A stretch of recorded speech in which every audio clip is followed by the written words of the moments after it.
Well, it is a tragedy that continues to fascinate after more than a century, the Titanic. But there's one version of Titanic we have never seen until this morning.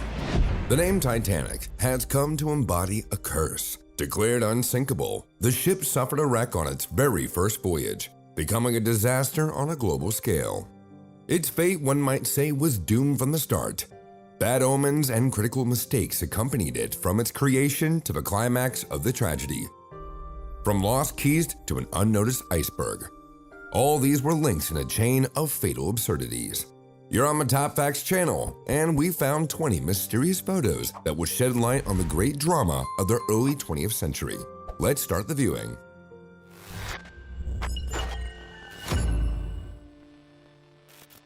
The joyful emotions of passengers boarding the Titanic were so starkly contrasting with what awaited them. People were excited about the huge new liner, thrilled about the new journey, and it was a time of touching farewells with loved ones, for many the last. The elite of society made up the first class of passengers, 144 people. These were ladies from high society, ladies in lace, satin, and feathers, and gentlemen in tuxedos and suits, prominent figures, including American millionaires Benjamin Guggenheim and John Jacob Astor. They enjoyed the luxury of the accommodations and services, exquisite cuisine, and strolls on the upper decks. The cabins for second and third class passengers, who were petty officials, servants, workers, or immigrants, were much simpler, as were the clothes of these people. Women wore long skirts and bright blouses, men in trousers and work shirts, starkly contrasted with their upstairs neighbors. They were accommodated in Spartan conditions, according to their socioeconomic status. Despite the sharp differences in living conditions, these passengers shared a common hope for a successful journey.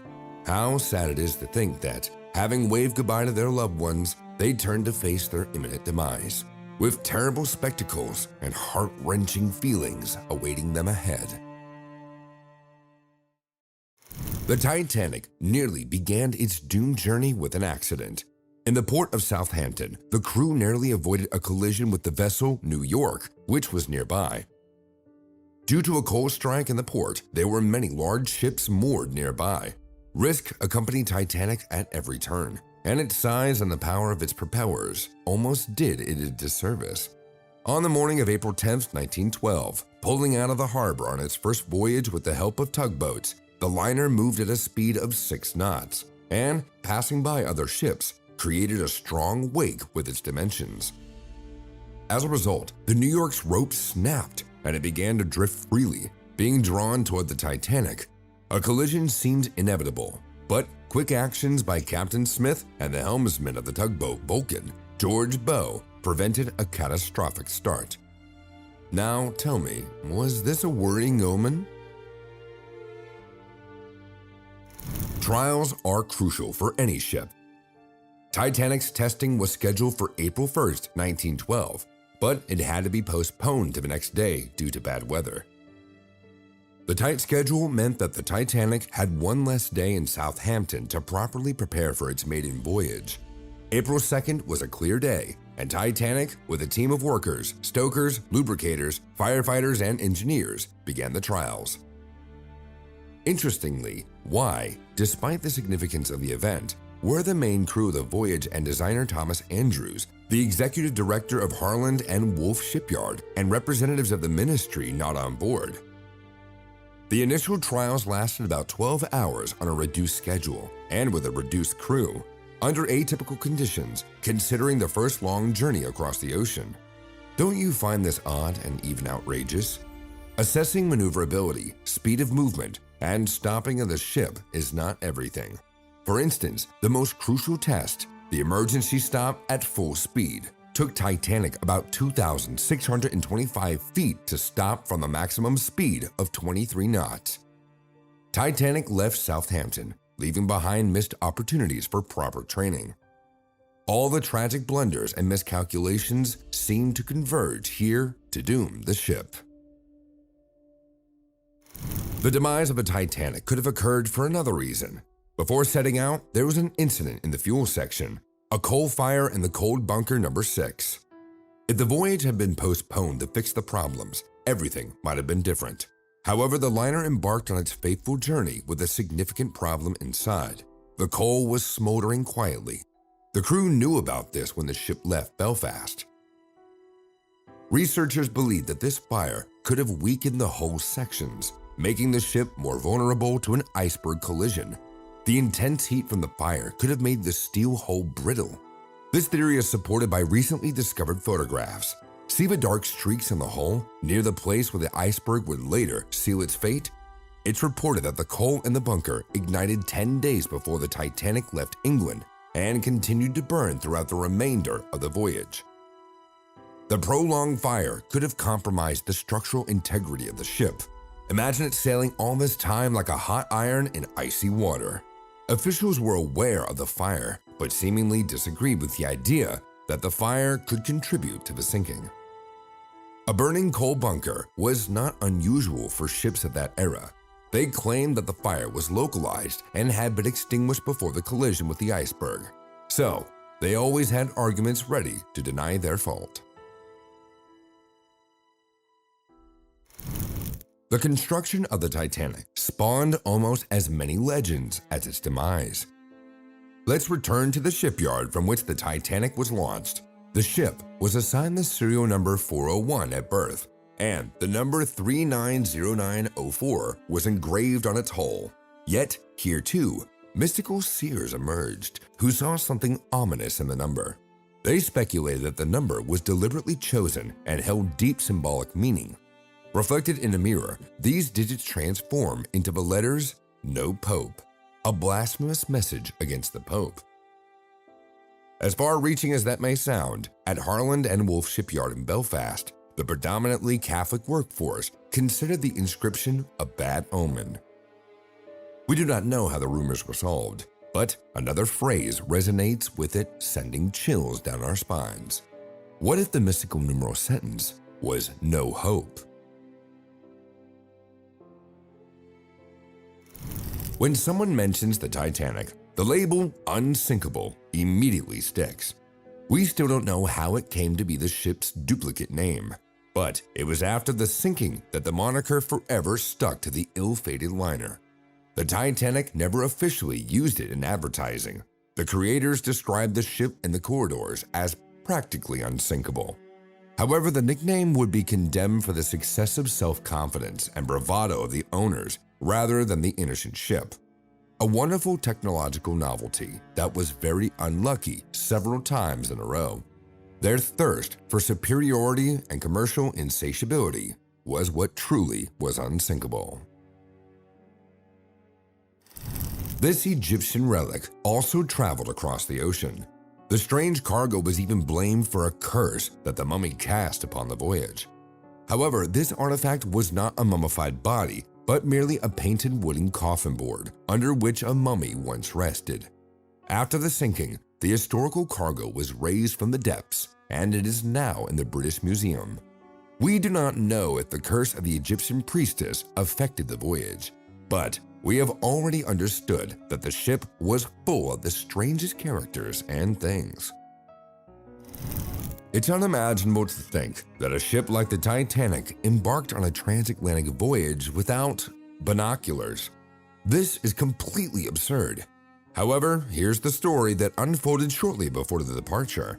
The ship's second officer was a certain David Blair, but just a few days before the Titanic's departure, he was hastily transferred to another vessel. Blair allegedly mistakenly took with him the key to the cabinet where the binoculars were stored, which turned out to be fatal. The personnel reshuffle that followed the replacement on April 9, 1912, led to the demotion of William Murdoch to the first junior officer. Blair left the team, and with him went the keys to the binoculars and the chances to avert disaster. What do you think? Did this really predetermine what happened, or is it counted as an example of carelessness? After all, the liner could have requested binoculars at one of the stops where it was picking up passengers, in France or in Ireland. John Pierpont Morgan, the creator of the Titanic and financier and owner of a major international company, was among the passengers who did not board. In the final hours, he canceled his trip and stayed in France. Some say he stayed in a spa with a mistress or fell ill. Nothing special, just a wealthy man's whim, if it weren't for the disaster. This gave rise to incredible rumors. Supposedly, Morgan was part of a conspiracy and knew about the sinking in advance. Moreover, he even played a role in its orchestration. There were at least 3 very influential businessmen on board: John Astor, Isidor Straus, and Benjamin Guggenheim, who were against the creation of the Federal Reserve of the United States. Proponents of this theory believe that Morgan planned the ship's collision with an iceberg at full speed to eliminate competitors. The scenario was already prepared. Robertson's novel Futility, released in 1898, detailed a disaster involving an unsinkable ship similar to the Titanic. Conspiracy theorists indeed believe that Morgan invited these people on board and then ordered the crew to steer the ship towards an iceberg at full speed. Don't you find it absurd that the crew would carry out such an order? This cat was named Jenny. Sheer charm, right? There were also domestic pets of passengers on board the Titanic, which were not afflicted with seasickness. But Jenny was not a passenger. She was a member of the crew. Her duties included catching mice, and she freely roamed the ship and was considered a symbol of luck. We know nothing about her subsequent fate, but one notable fact remains. It was claimed that Jenny sensed the Titanic's tragedy. She took up residence in the galley at the beginning of April 1912, when the Titanic was moored in Belfast. And by that time, Jenny had kittens. An Irish stoker named Joseph Malland was looking after them. Legend has it, at the dock in Southampton, he saw the mother cat taking her kittens one by one ashore. Did Jenny foresee the tragic end? Perhaps the cat had other reasons. Otherwise, why would she herself remain on board? Another category of passengers who met with no better treatment than domestic animals were the musicians. The photo shows 8 musicians who remained on board the Titanic forever. A small orchestra under the direction of violinist Wallace Hartley was hired by an agency that selected orchestras for all shipping companies.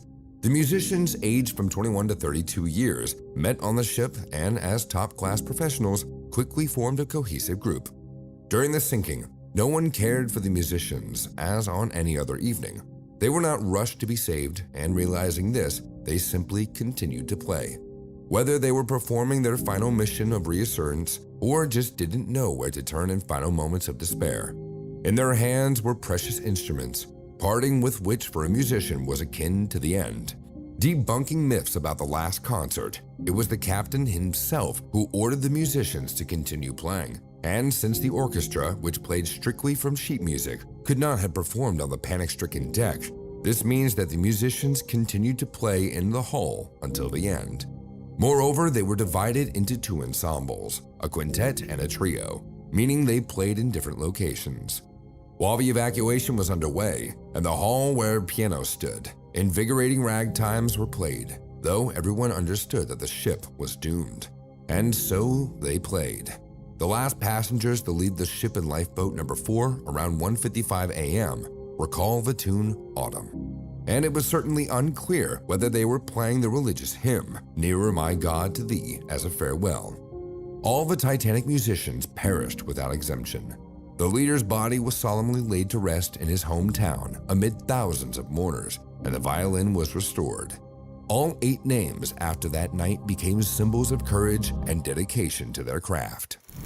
It's well known that the ship was the embodiment of luxury. At least its first-class passengers were the cream of society and represented immense wealth. They were surrounded by the finest amenities, cutting-edge equipment, living in spacious cabins, enjoyed exquisite cuisine and extravagant entertainments as the benefits of elites.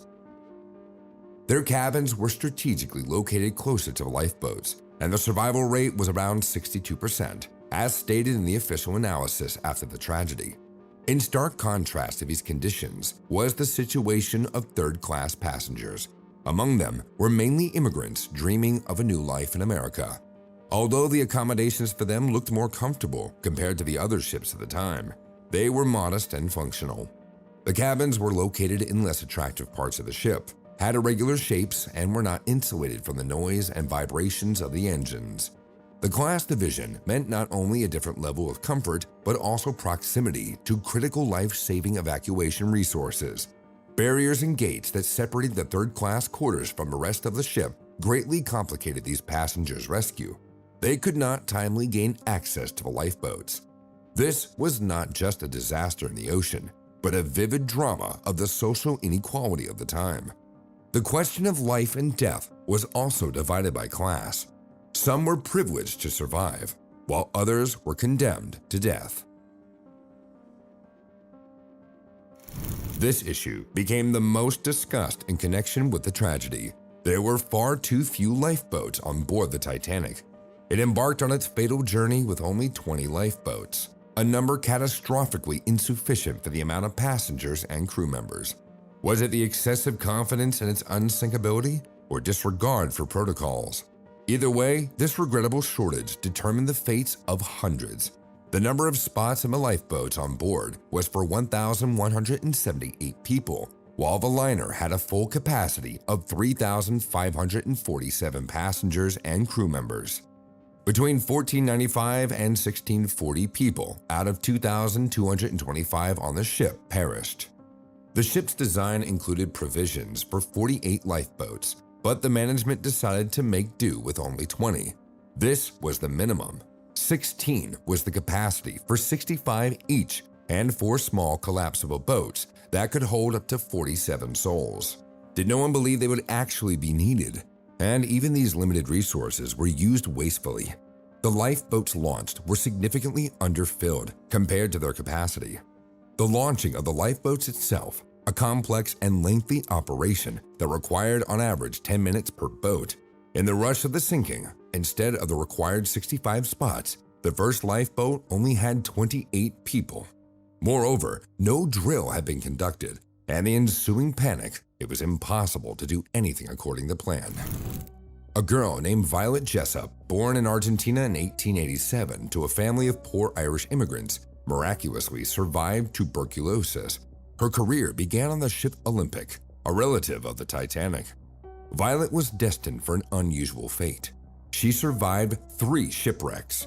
The first occurred in 1911 when the Olympic collided with another large vessel, the Hawk, sustaining a breach below the waterline. The ship did not sink and managed to limp back to England, but the incident could have ended her nautical career.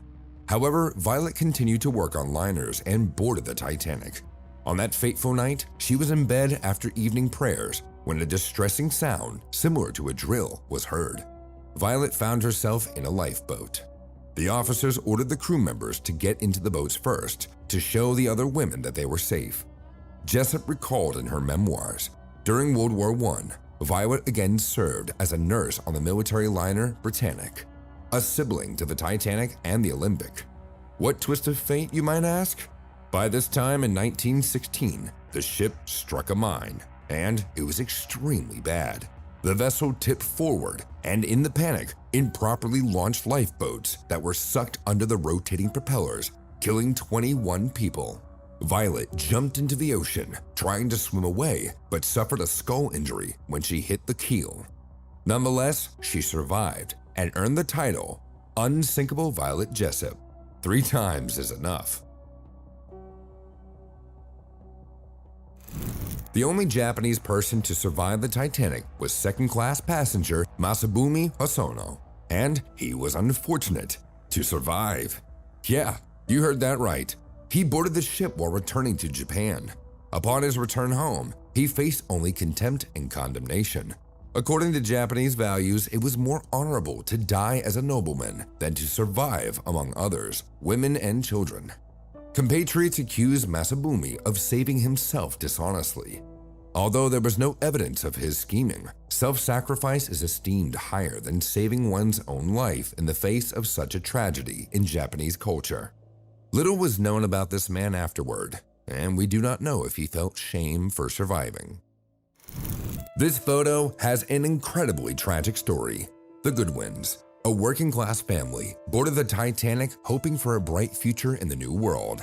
42-year-old wireless operator Frederick and his 43-year-old wife, Augusta, boarded the ship with their 6 children. When the ship collided with the iceberg, the Goodwin family found themselves in the epicenter of panic. Augusta desperately tried to gather the family together and find a lifeboat to put them on. Despite the fact that the class difference of that time worked against them, Augusta and the children ended up on lifeboat number 10, but Frederick was forced to stay on the sinking ship. Heart-wrenching minutes tore them apart. The spouses realized that they might never see each other again. In the end, the surviving Goodwin family members struggled all their life to make ends meet and died in poverty. In 1912, priest Francis Brown received a first-class ticket for the Titanic's maiden voyage from Southampton, England to Queenstown, Ireland, a gift from his uncle Bishop. As an avid amateur photographer, Brown captured numerous priceless shots on board the Titanic, across all decks, capturing luxury and poverty, interiors, passengers, and crew. He made the only known photos of Captain Edward John Smith inspecting the lifeboats. Indeed, many of these shots were taken with a Kodak camera, becoming the last photos of people on board, including the ship itself. Brown's story differs from all the others. En route, he made the acquaintance of an American couple who offered him a stay on the ship and fund his further trip to New York. However, after consulting with his Jessup superior, Brown was instructed to disembark in Queenstown, which he did, saving his life, and for history, these photographs. An old camera found in the desert of the ocean revealed something incredible. It contained preserved frames that provided us with absolutely stunning photos of the sinking Titanic, taken at the moment of the disaster. Father Brown was not the only person who loved to take photos. There was a theory that a wealthy first-class passenger took this heart-wrenching photo. What would you do if you were stuck on a sinking ship? Would you save your luggage, try to escape from the deck, or preserve moments for history? It is unknown who the woman in the photo was, whether she survived, and what she was trying to save in her hands.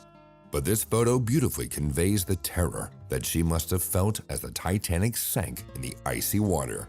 Do you believe that photographic film or plates could have been preserved in the ocean water?